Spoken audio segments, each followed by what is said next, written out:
கட்டி போட ஏதுமில்லை என கயிற்றை கழுத்தில் கட்டி மரத்தில் தொங்கி விளையாடுகிறோம். இது ஏதோ சிரிப்புக்கான விஷயம் இல்ல. இதுதான் இன்றைய தமிழகத்தின் நிலை. தங்கம் மற்றும் வெள்ளி விலை நிலவரம்ல ஆரம்பிச்சு, ஷேர் மார்க்கெட், ஸ்டாக் மார்க்கெட் வரைக்கும் அலசி ஆராய்ஞ்சு, இன்னைக்கு எதுல முதலீடு பண்ணா நாளைக்கு நம்ம தலைமுறை நல்லா இருக்கும்னு கணக்கு போட கத்துக்கிட்டோம்.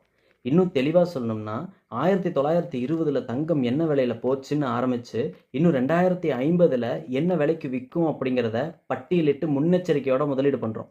அதுவே ஷேர் மார்க்கெட்ல எந்த நாட்டுல இருக்கிற ஒரு நிறுவனம் அல்லது எந்த துறை சம்பந்தப்பட்ட ஒரு பொருள், அதோட இப்போதைய அத்தியாவசியம் என்ன, 25 வருஷம் கழிச்சு அதோட தேவை என்ன அப்படின்னு ஒரு பட்டியலிட்டு முதலீடு பண்ண கத்துக்கிட்டோம்.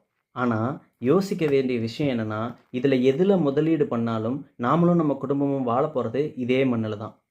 இத யாரு ஆளணும்? யார் இத சரியா கொண்டு போவாங்கன்னு யோசிக்க நமக்கு நேரம் இருக்கா? இங்க பெரும்பாலும் யாரு ஆட்சி அமைக்க போறாங்கிறத முடிவு செய்ற நடுநிலை வாக்காளர்களுக்கு தேர்தல் நாள் அப்படிங்கிறது ஒரு நாள் கூத்து மாரி தான் போய்க்கிட்டு இருக்கு. இன்னும் நாள் இருக்கே, அதுக்குள்ள என்ன எலக்ஷன் ஃபீவர்ன்னு நீங்க யோசிக்கலாம்.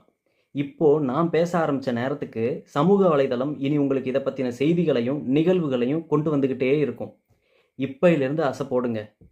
நாள் வரும்போது அடுத்த 5 வருஷத்தன்னு இல்ல, இனி வரும் காலத்த நாம தான் தேர்வு செய்ய போறோன்ற பொறுப்புணர்வோட செயல்படுங்க.